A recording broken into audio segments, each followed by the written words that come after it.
It is on the 13th of July. It's a remote meeting, so I got to go to one or two things. Everyone will be muted and ask to speak to mute themselves. If you know to ask a question, if you raise your hand on the screen, and I will call you to speak. If you have any comments to make, symptoms again, any reason for members who cause to leave the meeting, and we'll let the chair know. In the case of law, just in case, you know, everybody can hear the debate before we vote on it. When it comes to recommendation, I'll ask you to vote, so you can show your hand or you can show your hand on the screen. Well, that's the officers now, if they're ready to start filming. Yes, Chair, already. Okay, let's kick off then. Right, Social Services Scrutiny Meeting, 13th of July. This recording will be broadcast on the local authority's internet and will be only used for training purposes by the Democratic Service Department. All attendees will be in view of the camera. By attending, you are consented to being filmed and to possible use of these images. Sound recording outlined as above. Go back to the agenda. Any apologies? None, Chair. And number 2, declaring interest. Anything? And you know we got A and B. Number 3, the impact of the pandemic and care homes for adults, page 3 to 8. Lisa, you take this. Oh, Angela, sorry. Ange. Thanks, Councillor Smith. I'm sure we've all had the opportunity to have sight of the report prior to this. What I intend to do is outline where we were in terms of care homes and how we commission care homes within Merthyr Tydfil County Borough Council, the impact of care home on care homes over the pandemic during the last year, and our current position. You can see from the introduction background, we commission a variety of care homes under different categories. These include elderly frail, EMI, which is for those individuals with dementia, general nursing, and EMI nursing, which is specialist nursing. So if you look at that, and that's how the registration is, and CIW registration requirements. So all care homes have to be registered with CIW under one of those or more than one of those categories, and they're set out in 3.3. Prior to the pandemic, you know, and still remains, we have 8 older people's care homes within the Merthyr Tydfil County Borough Council and 3 learning disability homes with different registration arrangements. And they vary in size as well. Some can accommodate 4 people. Those tend to be more of the learning disability homes, up to 120 people, which is Greenhill Manor, that most people would be aware of. And that provides a mix of categories of care from younger adults to older people. At the end of May this year, we were commissioning 180 places for people, though not all those places are currently within Merthyr Tydfil, and we do commission care mainly outside of the County Borough Council in RCT, and we do, however, we will commission across the whole of the country dependent on people's needs, and on occasions people would rather move closer to the home of their relatives, and so we support people in England and across Wales. If you look in 3.7, we've outlined that, you know, in 2021, we commissioned 85 new placements of varying categories, and a further 92 people left care homes for a variety of reasons over that period. If you look in 3.10, we think by virtue of the needs of care and support, the majority of people living in care homes will be classed as vulnerable. So for the purpose of this report, you know, when you look at it, most of the people in care homes are older people and are more susceptible to catching COVID-19 and suffer significant effects of it. in section 4 then, where we were at the beginning of the pandemic, the implications for people living in care homes was not really recognised early on in the pandemic. We had a lot of different advice coming through Welsh Government and Public Health Wales, and there was a lot of confusion for providers across the sector, including our own homes. This was, particularly evident when we started looking at PP and what people should or shouldn't be using, and visiting arrangements for people entering the care home. And it took quite a period of time before it actually settled down. We looked at it from a regional partnership perspective to see what we could do to try and support the care home sector. For Merthyr, we were contacting care homes on a daily basis to see where they were there any issues, was there anything we could support them with.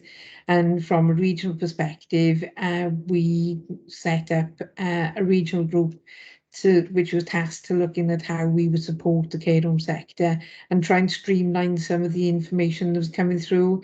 And we monitored the overall position for them via the gold and silver governance arrangements, which are the escalation arrangements when there are significant pressures within the care and health sector. Despite all the efforts, unfortunately, there were occasions where we had a couple of care homes within Merthyr that had significant outbreaks, and sadly, people living there lost their lives to the virus. And one care home in particular had a significant number of care home deaths in a really short period of time, which was really distressing for them, for the staff, and for the families of those who lost their lives.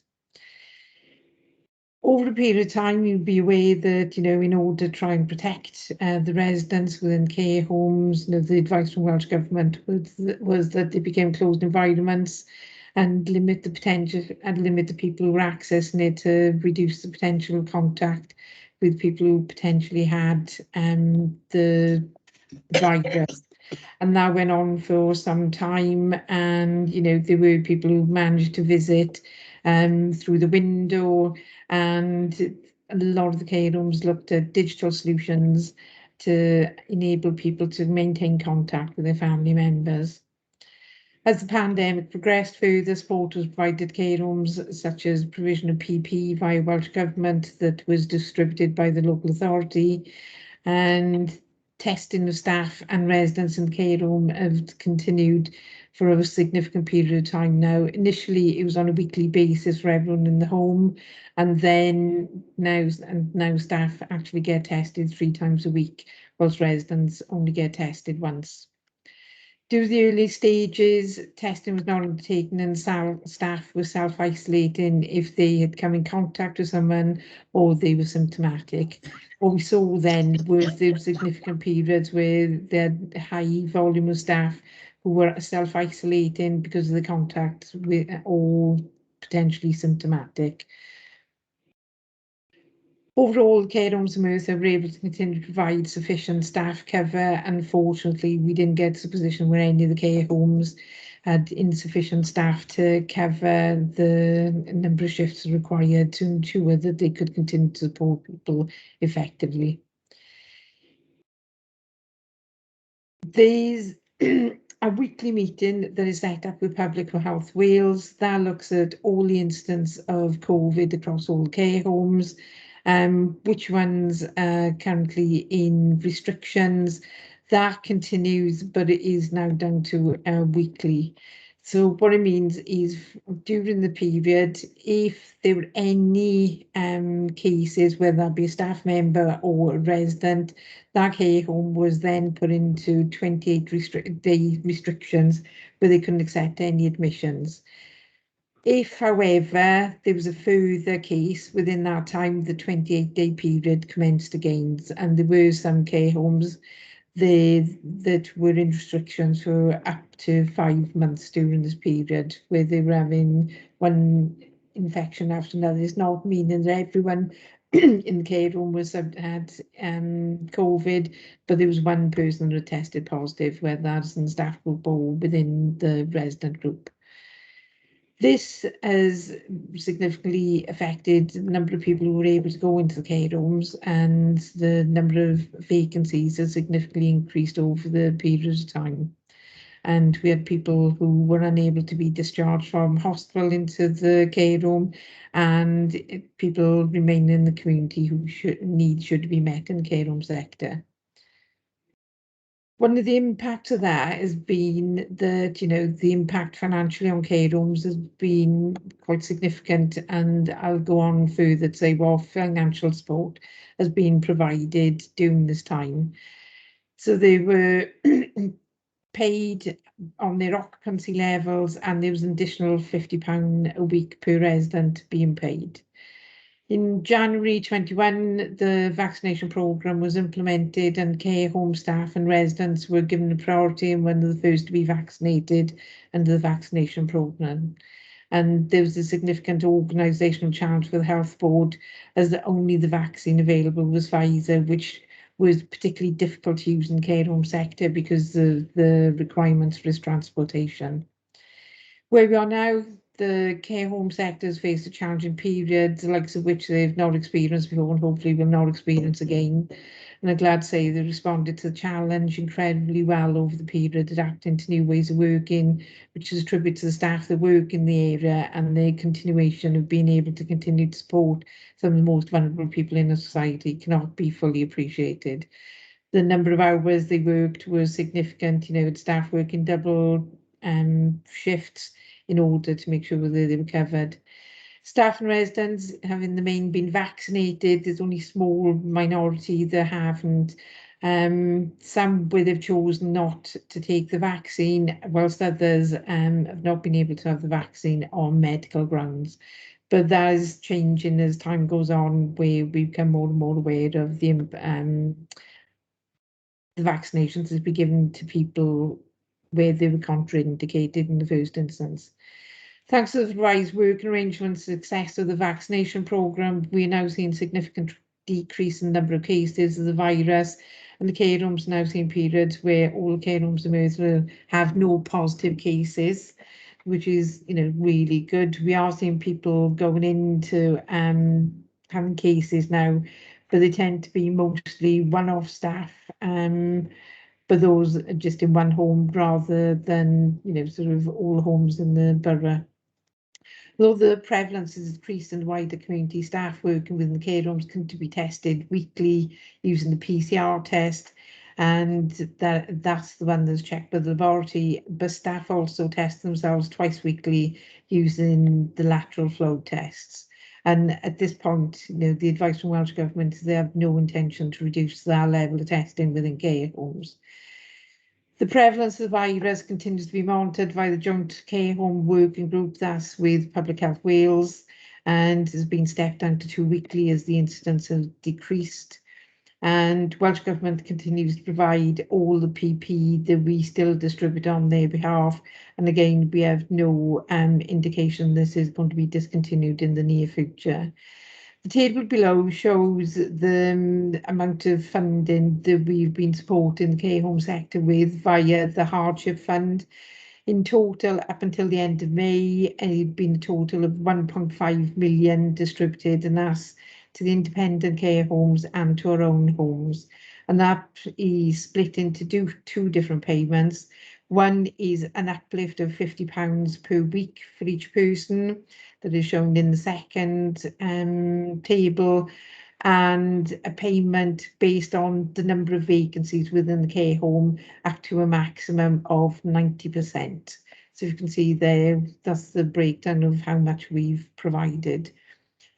As referenced earlier in the report, Merthyr also places people in care homes outside of Merthyr, and work is currently being undertaken on a regional basis to identify the care homes within Cwm Morgannwg boundary that would be at significant financial risk if the funding through the hardship fund is discontinued.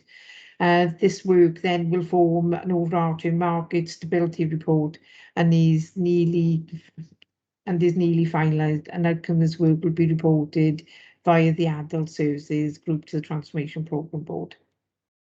The restrictions to care homes have been lifted to some extent, and 2 visitors are now allowed in to see people at any one time, but they have to have had a negative lateral flow as well and provide information to say that they haven't had any symptoms. The Older Persons Commissioner has produced a report based on the experiences of older people in care homes, titled Roundtable Report, Old People in Care Homes Roundtable, 23rd of April. The report made a number of recommendations focusing on actions required of Welsh Government and the regulators.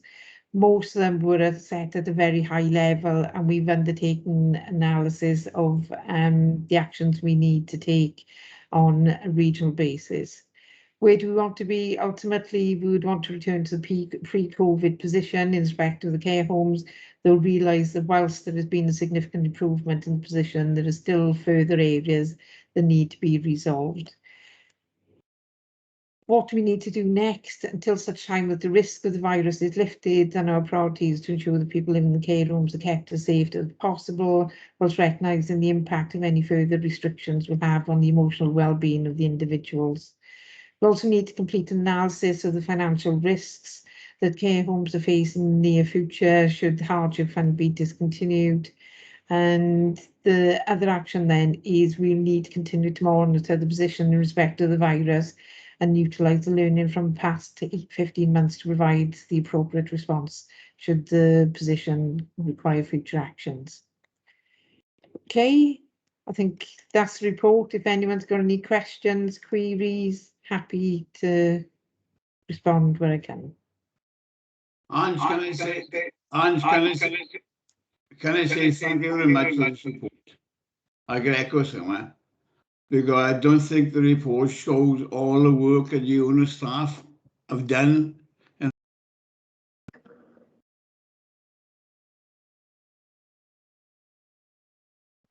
Bill, you've gone on mute.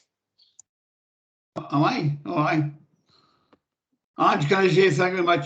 This report shows all the work that you've done and your staff have done, because there's a lot of work done in the last 18 months, especially since it started last year, and especially since after Christmas.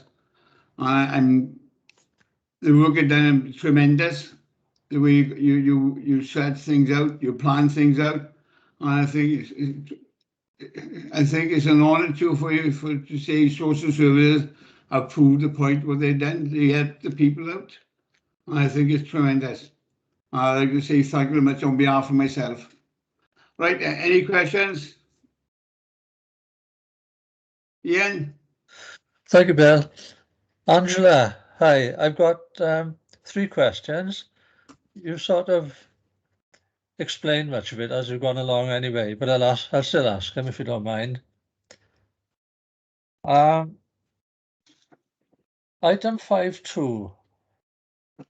I noticed that 12% of face-to-face care home staff have still not been vaccinated.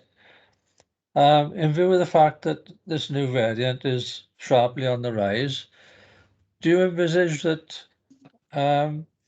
you might have to insist that all face-to-face care staff are vaccinated and possibly put them on other duties if they're not?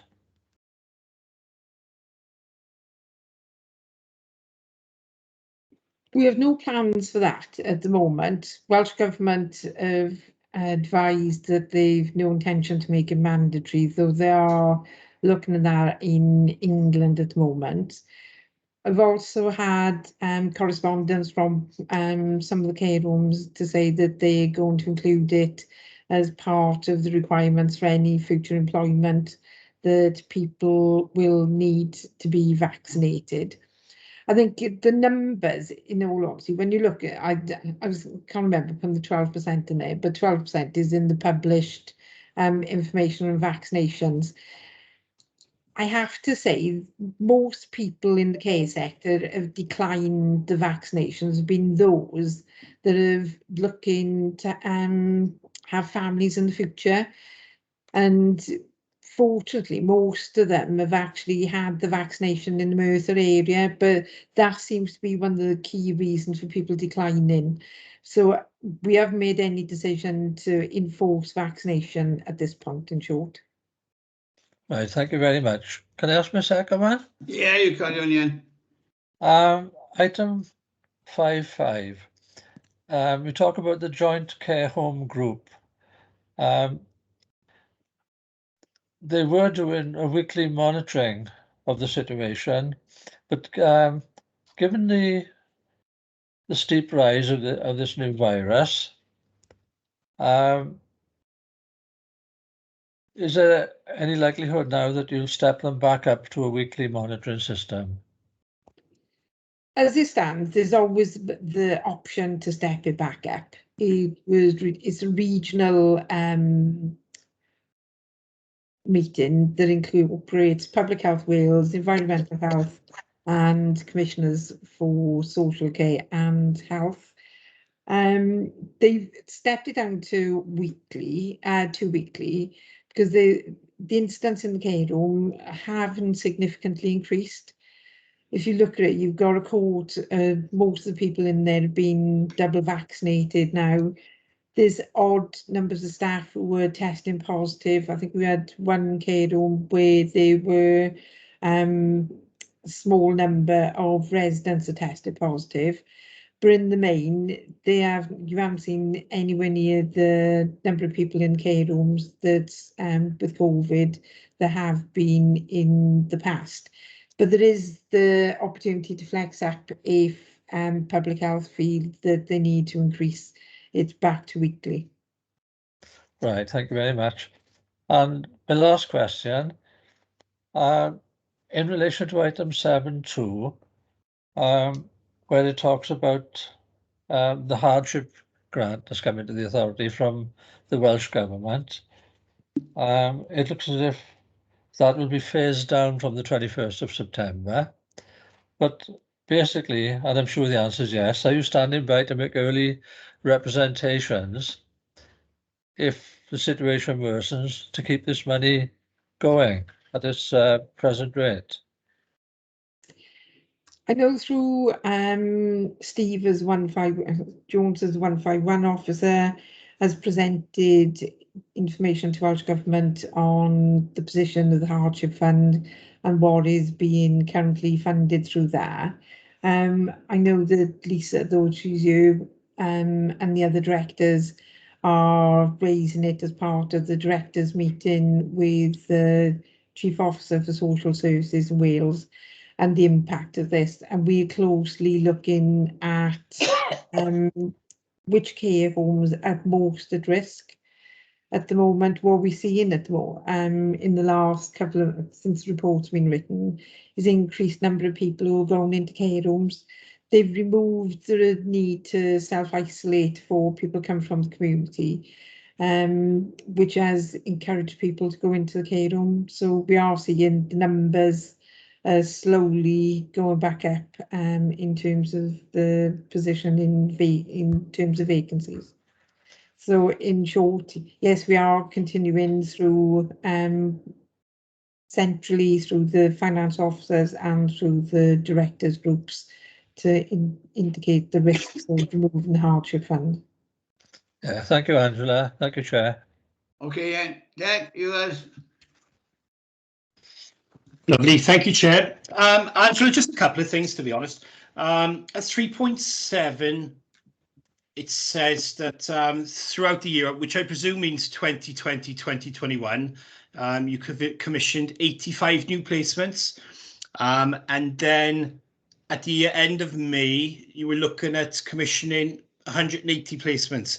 What's the average?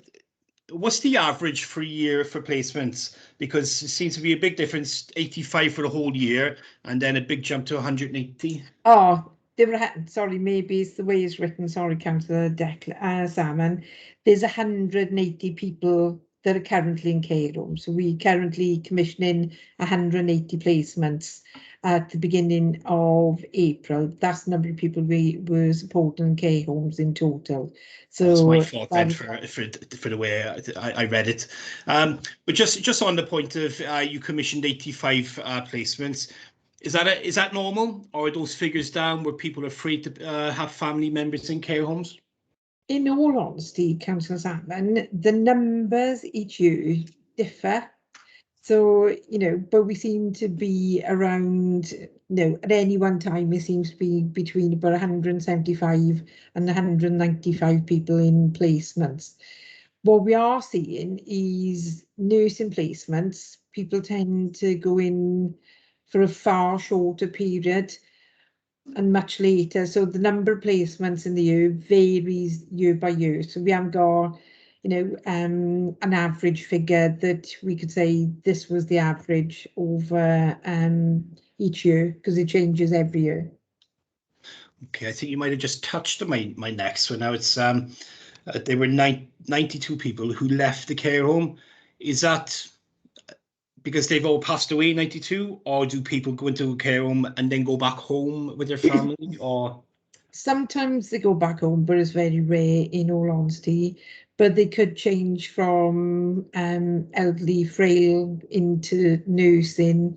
So that would show as people moving out of a care home. So it could be they're going out of a care home and going into a different care home, because the needs have changed and that care home can't meet those needs any longer. So there's a variety of reasons, but predominantly the two reasons are they've either passed away, gone into hospital, or their needs have changed whilst they're there and need to go to another care home that is better suited to meet the individual needs. Thank you, Angela. I've got one more question, but I think Yeah, carry on. Cabinet member wants to come in. No, you carry on, go on. Do you want to bring the Cabinet member in just in case he wants to come in on that actual subject? No, I don't want to come in, Declan. Yeah, carry I'll on. comment at the end. Thank you. Okay, sorry, Chris. Sorry, Chair. And just on 3.9, we place people in care homes outside Merthyr Tydfil. Why do we do this, Angela? Is it because of needs based that the people in the care homes have maybe have different needs to what we can cater for? It's a mixture of both, to be honest. There is within the accommodation, Welsh Government guidance, is that people have a choice as to which care home they go into. So some people choose to go to different care homes. You know, we got quite a few people who are placed in the Cannon Valley because there's some of the care homes they've got a reputation, the families go and visit, and that's the one they feel is better suited for their loved ones. We have others then, on occasions, we have really short, low numbers of EMI nursing placements available in Merthyr Tydfil. And so we do place most of those people with that level of need outside, and that could be key areas. There's two in RCT in the Cannon Valley, and there's one in Powys that people tend to choose. And sometimes is to be closer to family members. So if their daughter lives in Cardiff, they may say, well, you know, as conversation, I'd rather my mum comes nearer to me so I can go and visit her on a more regular basis. So those are the main reasons. One, the category care. Two, choice by the family, and three, choice by the individual. Well, just following on for that, when it's a choice for the individual or the family, and they go out of Merthyr, does that cost the local authority extra? We pay, where we place people outside of Merthyr, we pay the local authority rate that the care home's in. So, for instance, if it was RCT, we pay RCT local authority rates. Now, when you start looking at the details of the payments, then you can see that in some cases we pay more for some categories of care than RCT, and in some instances they pay a higher rate than we do. So swings and roundabouts, but the difference isn't vast. In, you know, you're talking about £20 to £30 difference for each placement, and it could go either way. Okay, thank you, Angela. Thank you, Chair. Okay, Gareth. Hi, Chair. Thank you. Angela, I got a couple of questions. It's in relation to the total capacity within the county borough at paragraph 3.5. if you haven't got it to hand today, perhaps you could circulate it to us. Yeah. So Okay, so that, yeah. I haven't got it to hand, but we've done a lot of work on the current capacity. We know from what we can see, we've got an oversupply of elderly frail and an undersupply of nursing for people with dementia. So I can provide, do you want just the total capacity? Yes, or by total's fine. category? Total will be fine, as far as I'm concerned, unless Okay. members want a breakdown. My other question then, Angela, is in relation to the 180 people that we're responsible for. Again, you may not have it to hand, but if you could, have you got a weekly breakdown or even a yearly breakdown of that cost to the authority? We've got the And- weekly break. We got the weekly breakdown. Yeah. We get that every week as to what we're paying out in terms of the IRE, because it's a significant cost. It is in the region of several million. So Yeah. we have the breakdown every week. We don't tend to have it in the summer because Leslie Gallant, who's finance officer, prepares it, only works term time, so Yeah. it is a bit of an issue. If But when you got it, could you circulate? yeah, I can Yeah. send it on. Yeah, and my final question is in relation to, do we get many people now who come to Merthyr Homes but are not necessarily placed by another authority? They would be self-funders. And I think it's still the case. The ordinary residence rule kicks in then, and we may have to pick up their cost when they cease to be self-funders. Yeah. If you look at it, two key homes that people tend to be placed from outside of the Merthyr County Borough is Georgina, which is a faith home, and it's the only residential faith home of its kind in Britain. So the other one then is a nursing home. So it depends if the needs change. And quite often we get people who come in, and once they've moved in there, they then say that they've got insufficient funding, and they come to us for funding. So under the ordinary residents, we then have to pick up the cost of the care. Yeah. If we find that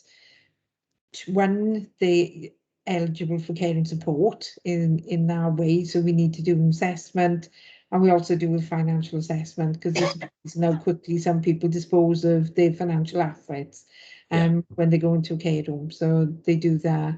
The other one is Greenhill Manor, but in the main, most of the people going into Greenhill Manor from outside the county borough tend to be funded either by the health boards or by other local authorities. Yeah.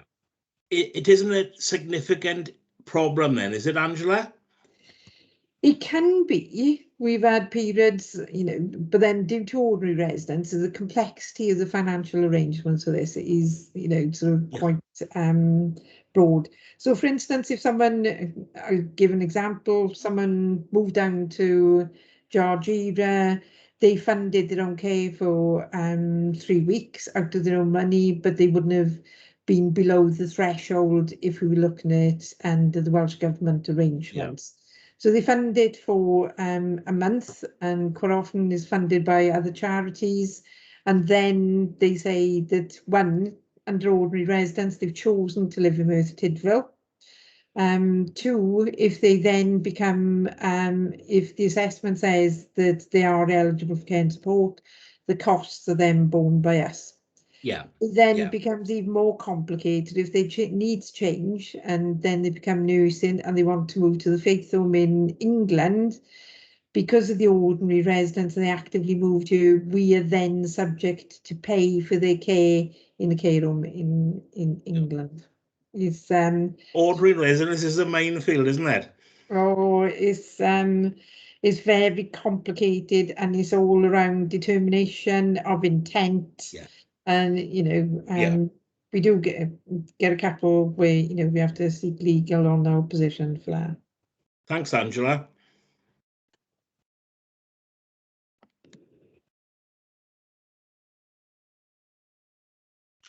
Chair, sorry. Thank you, Chair. Hi, Angela. Just a quick one from me. 5.1 in your report.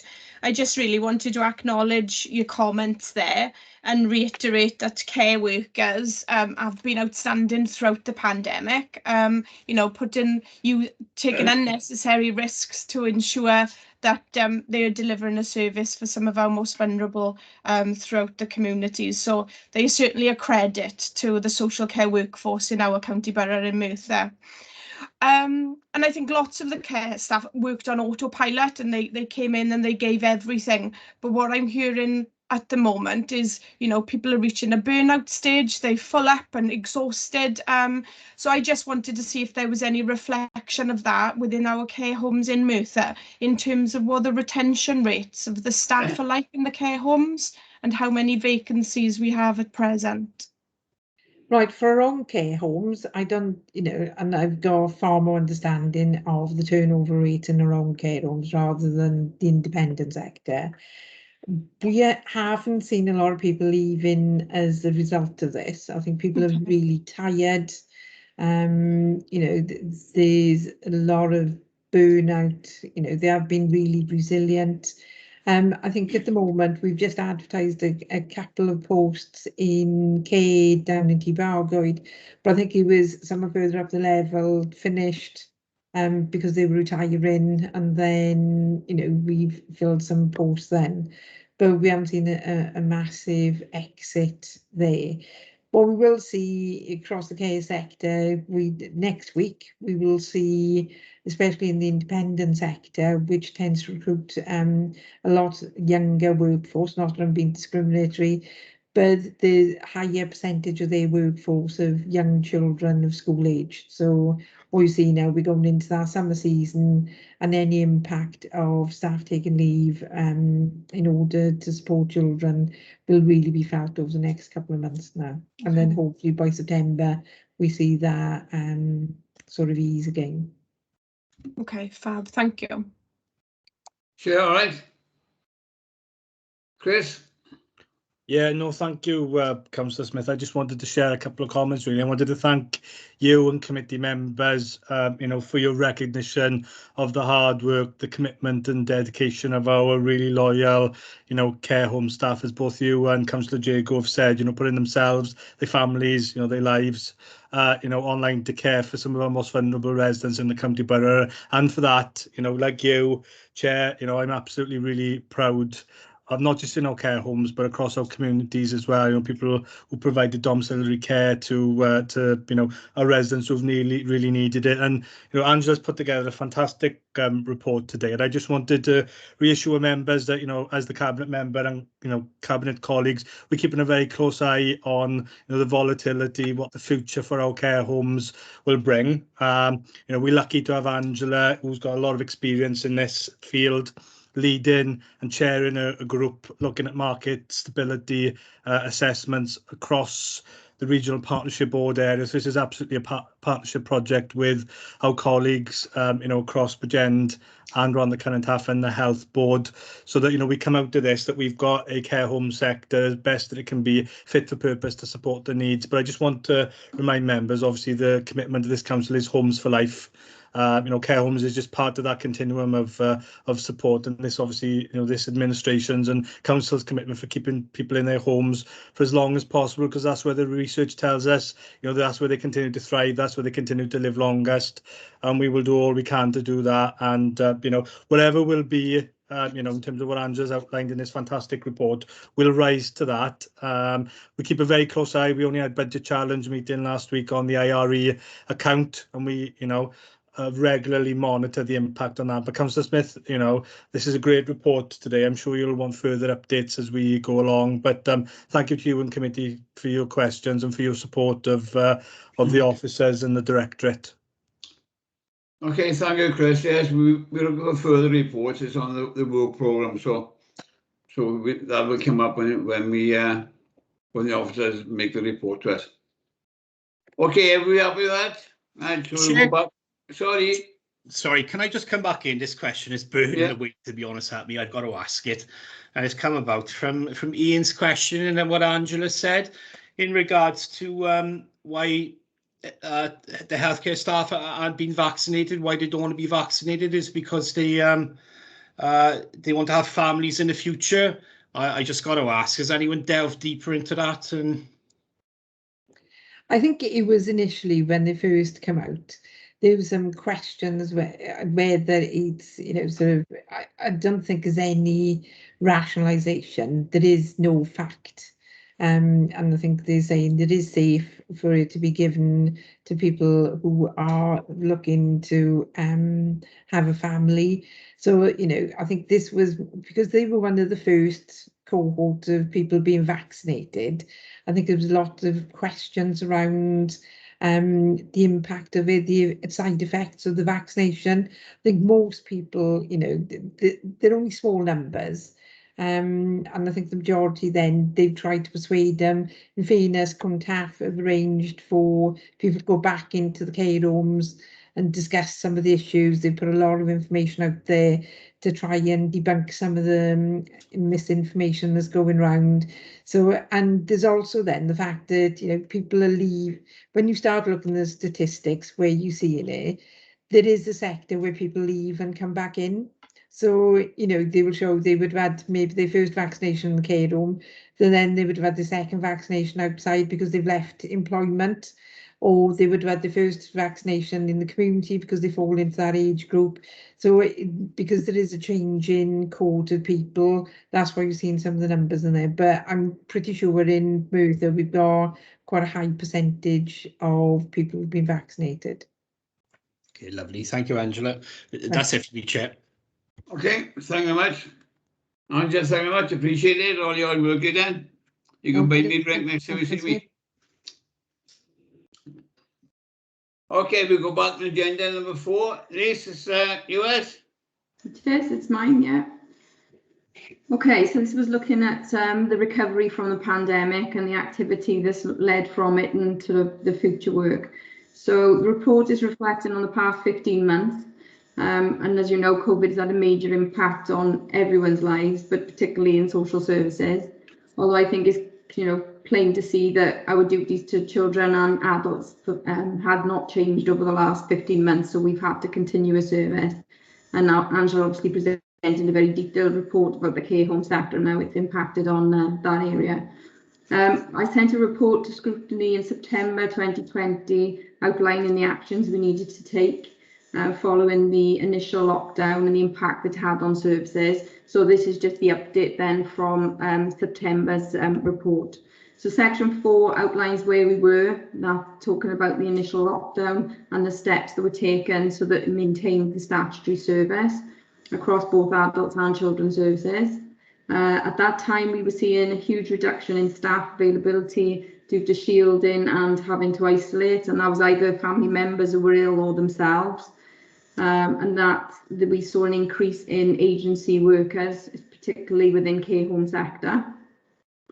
Section 5 outlines where we are now. So from a staffing point of view, we're in a much better position. We're not seeing the level of staff isolating, although we did have some numbers going off when the Delta variant came in, but that seems to have quietened down. COVID is very much part of the day-to-day working now. We're back to, I think, business as usual, and we're just accepting that COVID's here for now, and it's part of day-to-day life. Referrals across adults and children are back to pre-COVID levels, although there was some worry that we would see a tsunami of referrals coming into both adults and children. We are not seeing that at the minute. We're not seeing a volume of cases come in, but what we are seeing is real complexity. So concerns where children who've had to isolate for months and months on end with no access to anybody to make disclosures. There's been an increase in online grooming, all the things that we suspected, and obviously a huge increase in mental health issues for both adults and children, because we've seen a spike in suicides in one area. We've appointed a carers officer, which very timely when you think that that's an area that's been, I wouldn't say neglected, but there's been some sort of, we haven't been able to provide some services like day services closed for a while. So carers have needed to have extra support. So it's timely that we've got a carers worker in place. Court work is now caught up with the backlog. albeit that it's online and virtual meetings, but that is catching up now. Staff regularly tested across the service. So although staff were regularly tested within the care homes, they hadn't been rolled out to social workers within the teams, but now they are having regular testing twice weekly, and that's proving positive, and we're obviously able to maintain the service. Agile working is obviously been embedded, so people continue to work part-time in the office or part-time at home. That obviously reflects on our digital working and what progress we've made in that area, including sort of people having assessments via virtual means where they can access digital means. And when the care homes were closed for visiting, you know, families were able to maintain contact because we've, you know, got iPads and people being able to use those devices so they can maintain contact with their families. Vaccine program has been a huge success. Most of our staff have had the 2 vaccines now. Those who haven't, because of the Delta variant, the appointments between the 2 appointments has been moved up quicker now. So whereas it was 12 weeks, it's now 8 weeks. So any new staff we're putting through for vaccine straight away. The target at the minute is for 18 pluses, because I think they've seen a 90% take up for the top 4 groups, which was the 50 pluses and the care workers and health workers, but only a 70% uptake from 18 to 50-year-olds. So there's a real push for that age group to be vaccinated now. Like Angela touched on, we've seen, I think, approximately about 10 staff. So for us, it's not a huge number that have declined the vaccine, but 6 of those are pregnant. So they weren't willing to take a risk while pregnant. So they want to take the vaccines up once baby's born, and others who plan to have a family and they didn't feel that Health Board had answered their questions about the potential risk in the long term. But again, that was early on, so the offer is there for them to have the vaccine. Regional partnership working recommenced back sort of end of last year, and that's moving forward.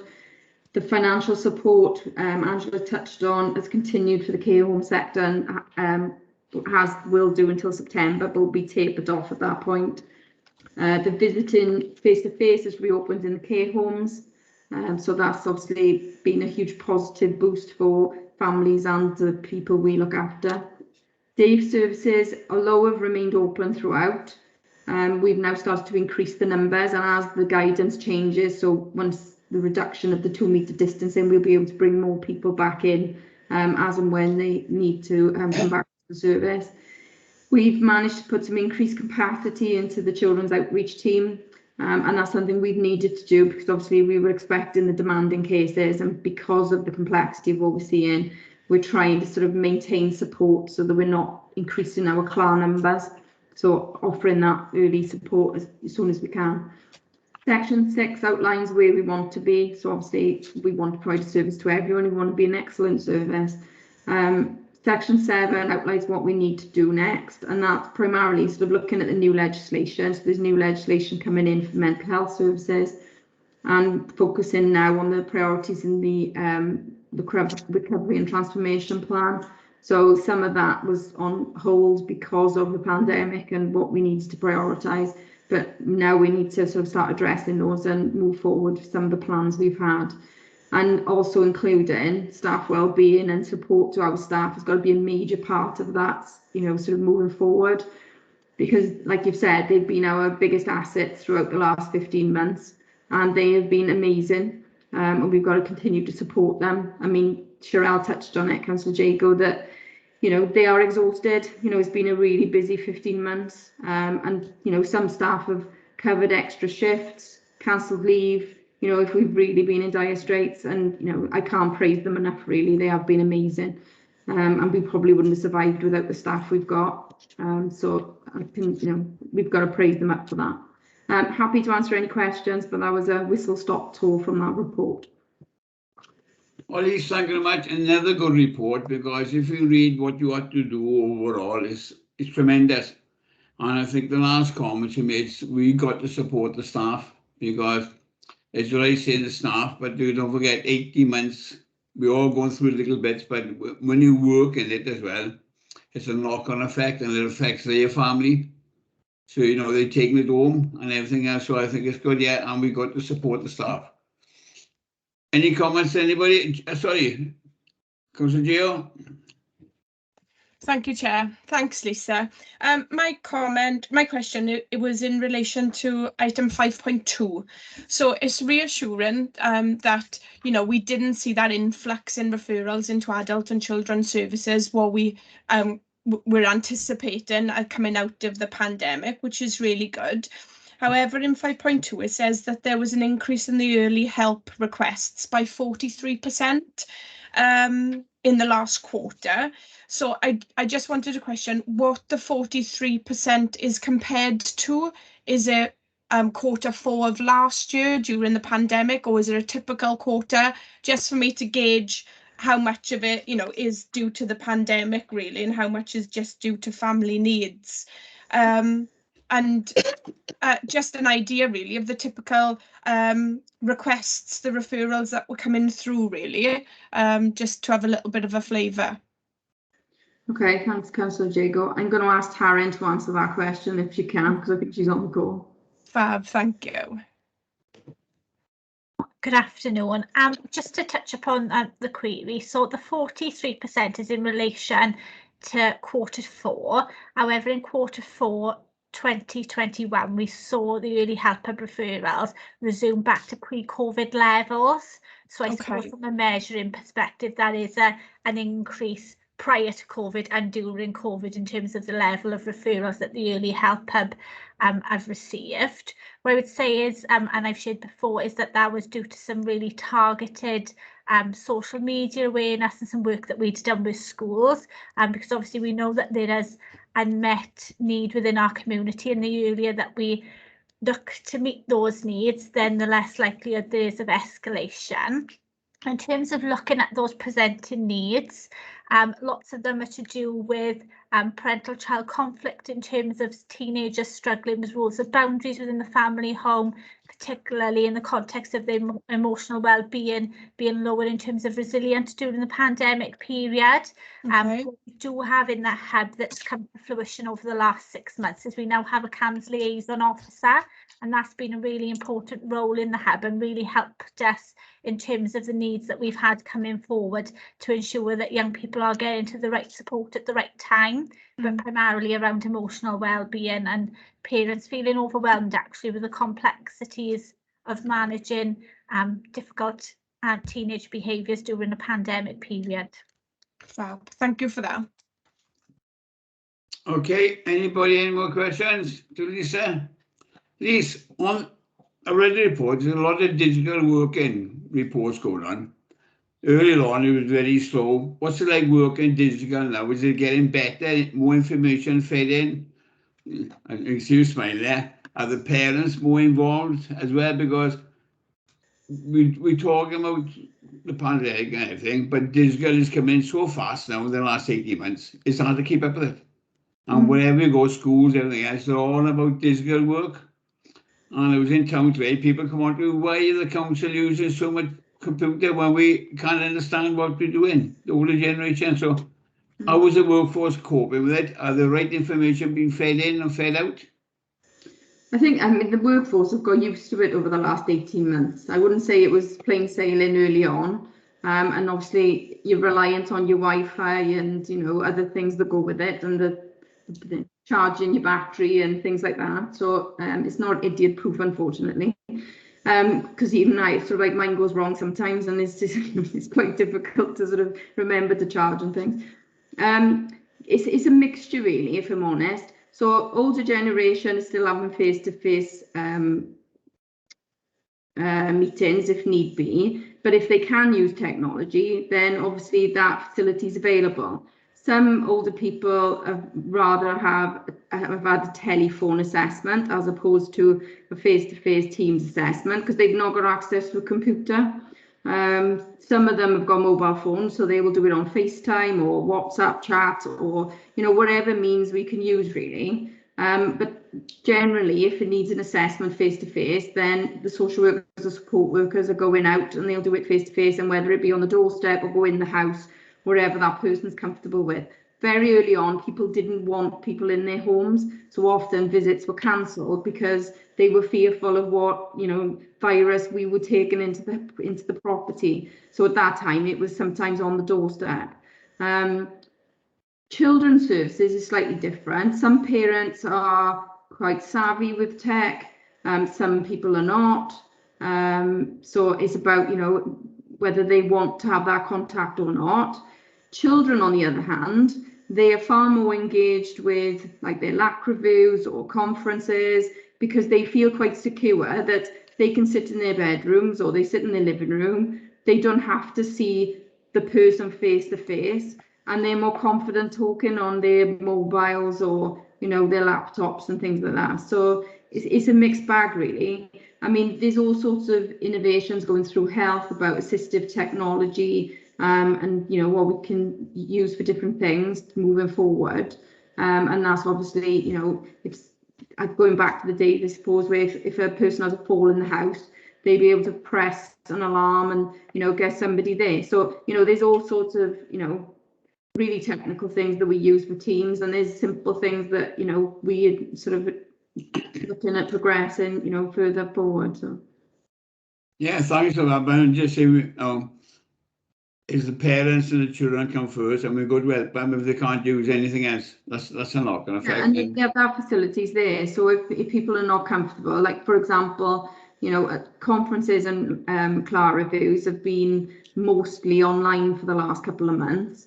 But we're, you know, if need be, the family can come into the office and have face-to-face social distance meeting. Some of the people may be on screen because police officers, school teachers may still want to be online, but it'll be a hybrid meeting as opposed to, you know, everything being on digital. So we meet the needs of the family where we can.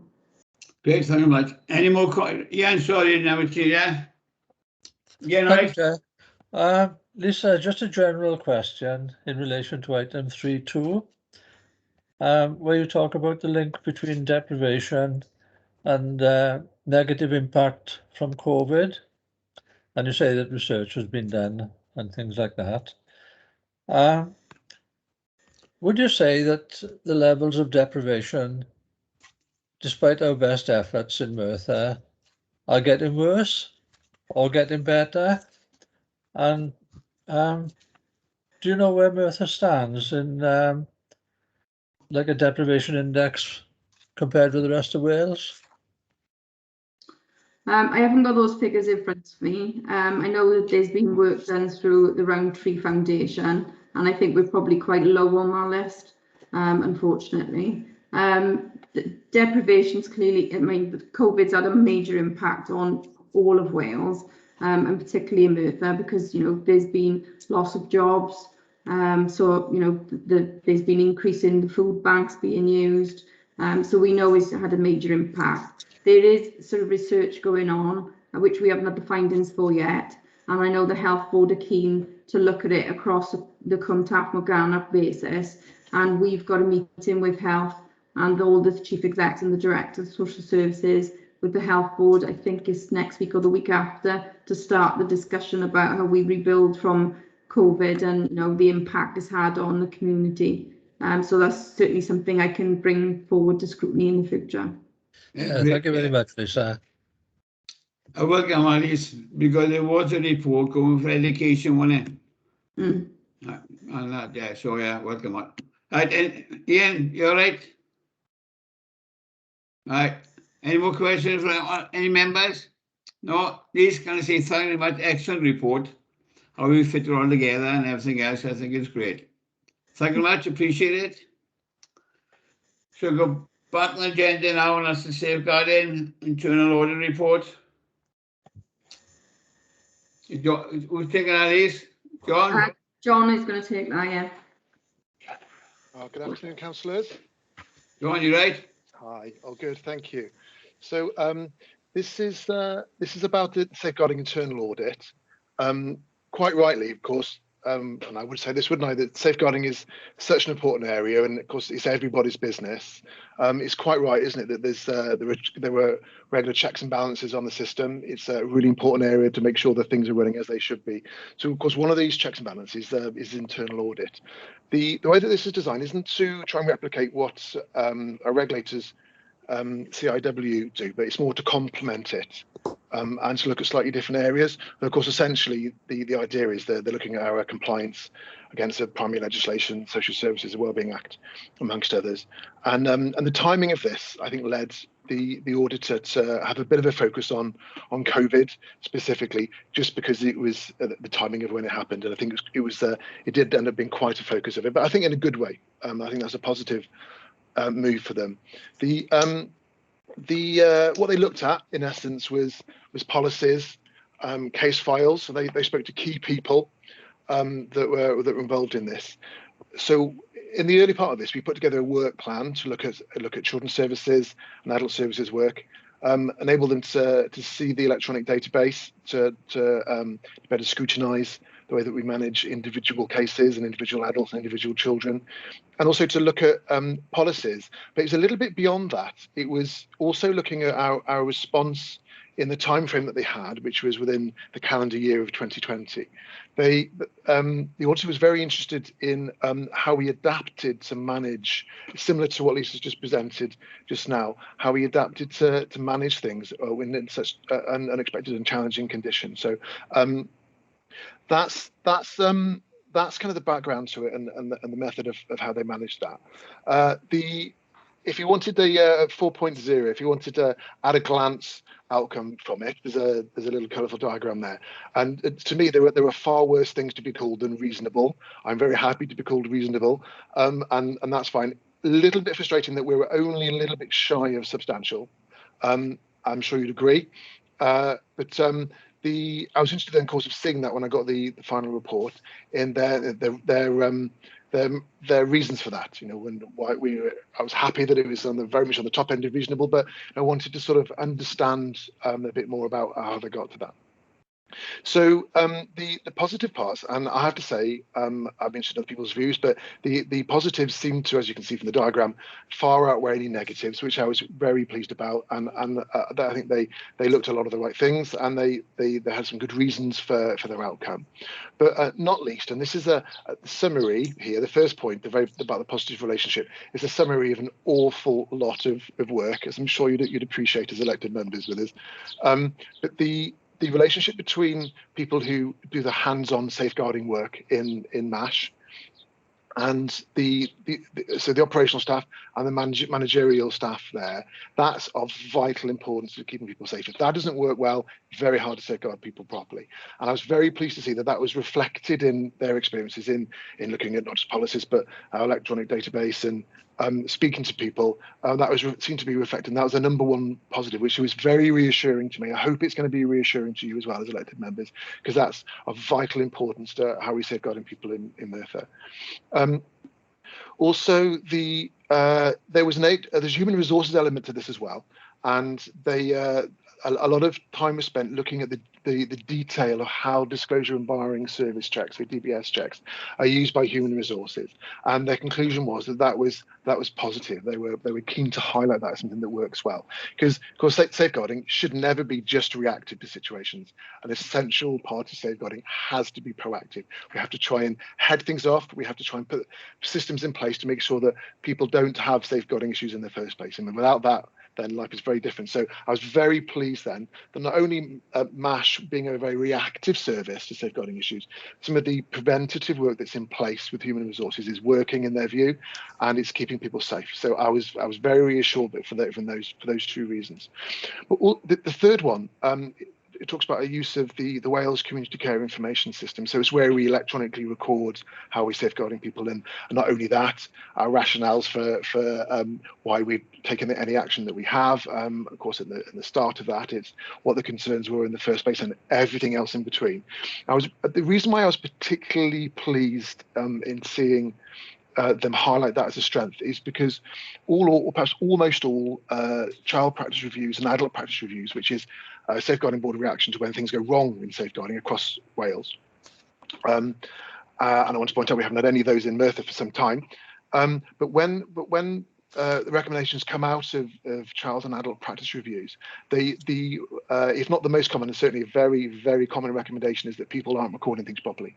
And that leads to safeguarding issues, not least in practice reviews. So having that being highlighted by an independent auditor, that we are doing that well, and the word in they use was to keep a good standard of social care record keeping, is something to be celebrated. It's not the most glamorous part of safeguarding by any stretch, but it's an absolutely fundamental building block of keeping people safe. So everybody knows what you're doing, and you've got reasons for the actions that you're taking.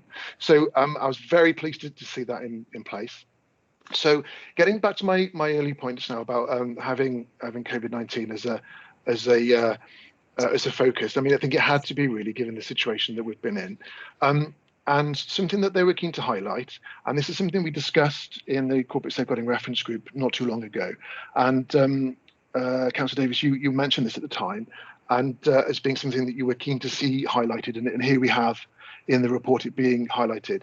And I'm keen to point out here that we didn't just coordinate the multi-agency response when things were very, very difficult for everybody, but it was our idea to do it that way in our region, and that's what the regional approach was. And for Merthyr, it was my job to lead that, which I was very happy to do. It was, I don't mind saying, it was very challenging, and we had to pull data across from not just Merthyr services, of course Merthyr services, but all our partner safeguarding agencies from other statutory organisations, police, health, other places, probation and YOS, but voluntary organisations as well. And it was a great example of everybody who's got passion and energy and responsibility for safeguarding across the Merthyr area pulled together and provided some excellent data that was reassuring that people were responding in a good way to keep people safe. In the last report, we've been through some details about projections and what we were hoping we wouldn't have this big tsunami of cases, and all those things were discussed in some specific detail in those meetings. So I was pleased to be part of that, and of course then what we did was we met regionally to compare our notes to make sure that the bigger picture was considered as well, not just within Merthyr. So they're the good points that have been highlighted. Of course, you wouldn't expect to have this without some positive recommendations coming from the audit, and I know that a lot of thought was put into these recommendations, and it wasn't done in any way quickly, but it was done. It was a good evidence base for it, and they looked at records clearly. So prior to the pandemic, they were human resources had plans in place, and we discussed this in some detail in the Corporate Safeguarding Reference Group some time ago. We were aware that non social services frontline staff, and specifically those without computer access, there wasn't an easy way to facilitate them having safeguarding training without having access to a computer. So we, of course, when COVID started, people working remotely, that was such a big extra barrier. We couldn't do that at the time, although there were plans in place. So quite rightly, the audit was recommended that we do that, and we follow through with those plans. And I know that human resources have put time and energy into achieving that. And there's none of these recommendations that haven't had the right level of energy or haven't been responded to. So the second order recommendation is that your good selves, our elected members, should receive safeguarding training. I think you're best placed to tell me whether that's been completed. I'm sure you'll be able to do that. But I understand that at the very least create a lot of energy to achieve that. But also that the safeguarding policy, I mean, even if, I think the point here about the safeguarding policy is even if the primary legislation hasn't changed, it should still be revisited within strict timescales, and change to that policy should be considered anyway, which I'm very happy with. And of course, we've updated it recently, and we'll be doing that again within those strict timescales.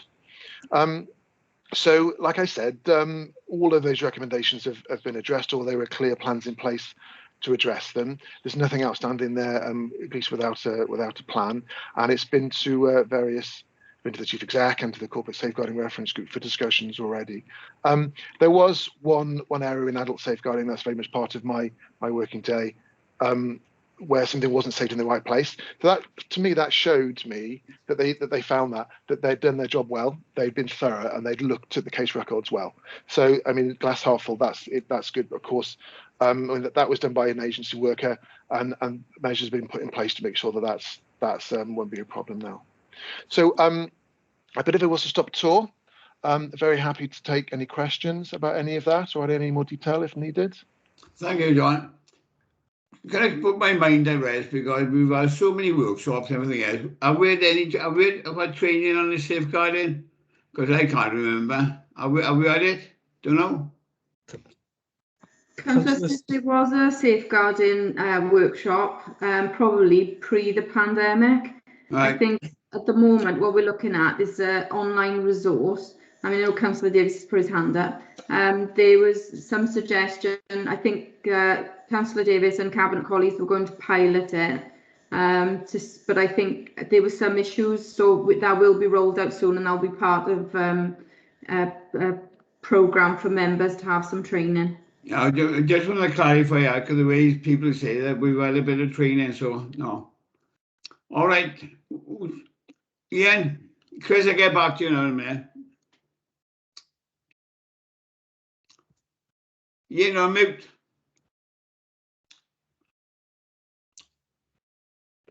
Sorry. John, it's clearly a very good audit report and well done for that. I've just got one little query that's bothering me, and it's on the wording. In item 4.1, where you talk about the audit score in what categories? Now, as I see it, there's 4 categories, and you've just missed out on the top category, so you fall into the second category, and yet you say it's the 3rd highest. I would have thought it was the 2nd highest, but maybe if I got it wrong. I think you may have a point there, Councillor Thomas. I suppose it's number 3 out of the 4 was the thinking there, but I think maybe the right wording would have been the 2nd highest. I think you got a point there. Thank you. All right, thank you very much. You're right. You want an argument is over the pre-meeting. You want to know where we're going? What's that? Sorry? I said we'll argument over this, where we go in a pre-meeting. Oh, okay. Right. See, Chris. Yeah, thank you, Councillor Smith. Obviously, Councillor Thomas, thank you for raising that. That ranks us better than what John thought we were. It's better to be 2nd highest than 3rd best, isn't it? So, Councillor Smith, I'm as the safeguarding champion for the council, but obviously the cabinet member for social services. I'm, feeling more reassured. I was reassured anyway because CAW came in and said our practices across children and adult services following our recent inspection last year. During COVID pandemic, the practices in Merthyr Tydfil County Borough Council were safe, but this audit report, external audit report, goes on to further, clarify and quantify that for us. This has had quite a considerable discussion at Corporate Safeguarding Reference Group, a corporate management team, and with cabinet colleagues. So I'm glad that it's come here today for you as members to have a view and have some reassurance about that. It was myself, Councillor Smith, as a safeguarding champion prior to this audit, actually, that said, we had some feedback about the safeguarding training that was being rolled out to officers and staff across the organisation. I felt it was equally important that members had an opportunity to access the safeguarding training because we are the eyes and ears. We are out there in the community. Residents come to us with their concerns and their worries about children, vulnerable adults, adults at risk. Families, just really, really important that we know what some of the processes, some of the procedures about how you make a referral, signs about, abuse and safety. So I've trialled, because there were a few issues with the portal that we were using. I trialled the training last week. Plan is to roll it out to the cabinet and then to the wider council membership with support from democratic services and HR. So watch this space, members, in respect of an email that will be coming out in due course in relation to doing the level 1 safeguarding online training. Alongside that, Councillor Smith would really like members then to look at something around VAWDA SV, which is violence against women, and domestic violence and sexual violence, and then maybe something further on down the line around corporate parenting. So I hope that helps as a form of an update for you. Chris, thank you very much for the information. All the 3 are needed, but times have changed, society is changing, and we've got to know what we're talking about and ask questions about. Any questions for the members? John, the report is fabulous. Well done. That's what I'm going to say to you. Thank Change you. the report now. See you second. I will. I'm grateful to you all. Thank you.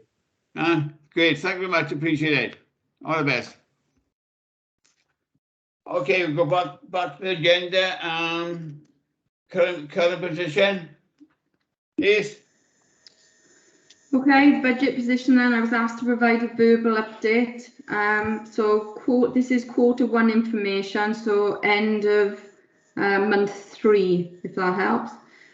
So we're currently showing 850,000 underspend for end of year if we continue to spend like we are. However, that's highly unlikely because we're starting to see increase in demand now. That doesn't help that it does help. We had, in part of the medium-term financial plan, we built ICF monies back into the budget for 21-22 because we were under the impression that ICF was ending as of March 21, but it's continued for an extra year, partly, I guess, because of the COVID situation.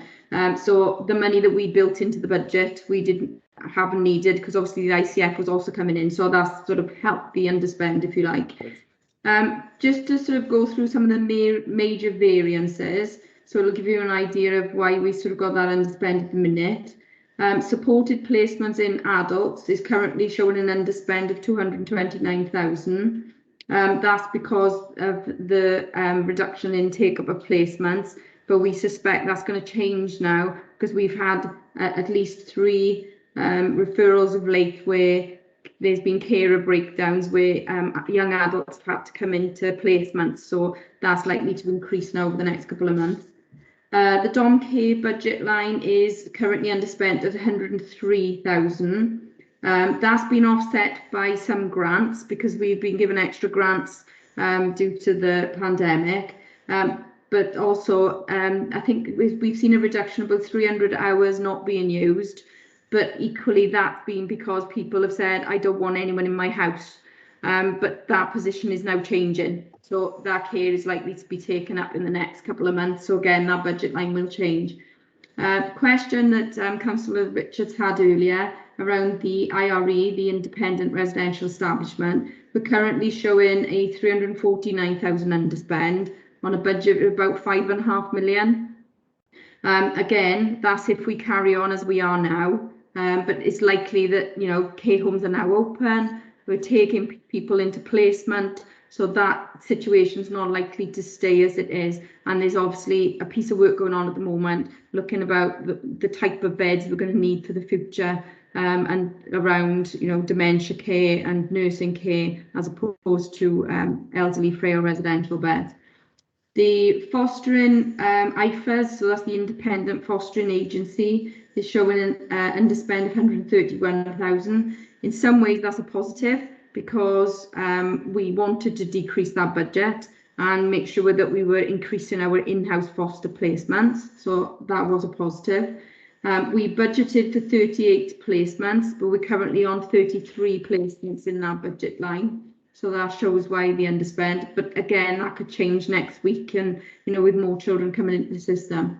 The fostering in-house, that's 129,000 underspent.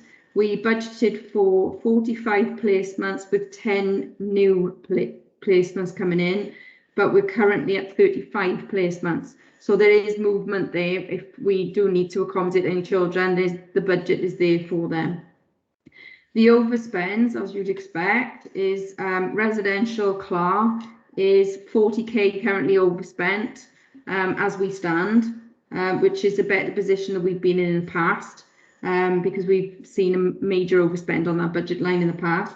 However, that could change. It's been really well managed, I got to say, over the last couple of months, 18 months, with regular meetings. And as young people have stepped down, we've made sure that the budget line is updated. There's been an increase of late because we've had to increase one-to-one with one particular child.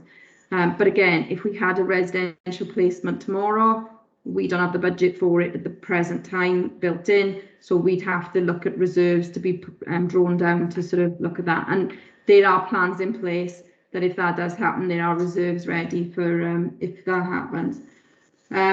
there's a big overspend in children's agency and support workers of 259. I've added two budget lines together there, mine. One is 200 for agency and one is 59 for the support workers.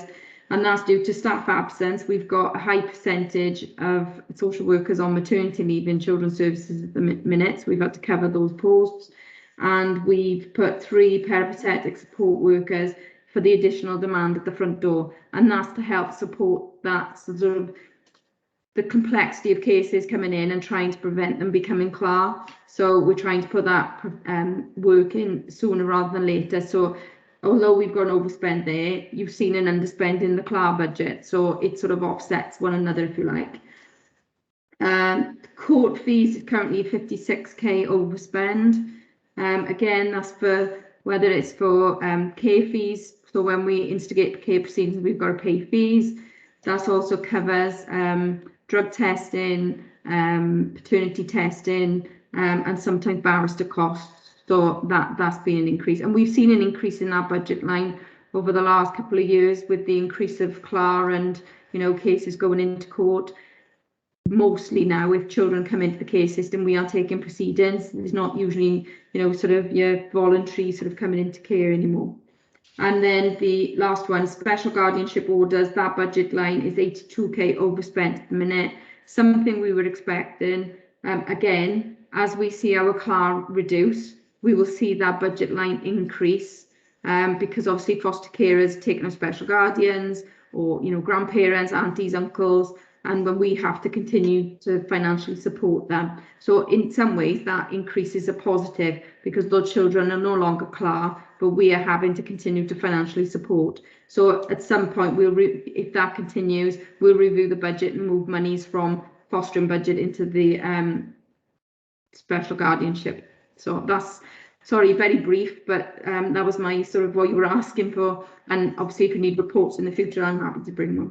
Yeah, Lise, thank you much. Yeah, we need a report because the way the underspent, the way it's going, because when everything's back to normal, we'll be back in square one, we'll be overspent and everything else. So we as a committee, want to keep tabs on it, see where we're going. And if you need any help to challenge the cabinet member, you know, that's real for the scrutinize, make sure the service is tidy and everything else. So, but I appreciate, thank you very much for the time. Any questions for members, Elise? No, Lise, thank you very much. Appreciate it. Just to say, Councillor Smith, the Cabinet member, absolutely welcomes the challenge from Scrutiny as well, and I'm sure Lisa will concur that I give the appropriate challenge. We had about 2.5 hours on the budget with officers and accountancy last week, Lisa, didn't we? We did, yeah. Don't worry, Chris, I'm not going to regular go. budget meetings to look at that. I said I've been not going to do it, don't worry about it. Yeah, I do appreciate it, thank you very much. I'll go back to the agenda now. Is the forward work programme, that's there? All right. Any comments? I got no scrutiny referrals, but I have got a of Lisa ARCF report workshop. And we just discussed it in the pre-meeting. Lisa wants to have the workshop done on the 26th of July between 10 and 3 because of I was working for the officers, and it was decided that we kick off at 10 o'clock. Okay. It wouldn't be After that? Just clarity, it wouldn't be for 5 hours, but they were the times that we were free and we penciled that. Yes, I told them that. We took a packed lunch and they said, you make the lunches. You be careful now, woman. Yeah, so we discussed that, right? That's the hours we had between 10 and 3. And it was decided we kick off at 10 o'clock on the 26th for the workshop, please. Right, all right for that? Yeah, do you want me to send you the paperwork through before the day so that you can see the slides? Yeah, it's a rough idea what we're on about and what it entails. So at least we got something in front of us. Okay. I'm not going there blind. Okay. Can we have a calendar request for that, please, Chair? Certainly. No problem. Thank you. Have you happy with that? So the direction evaluation meeting. All right, everything went okay?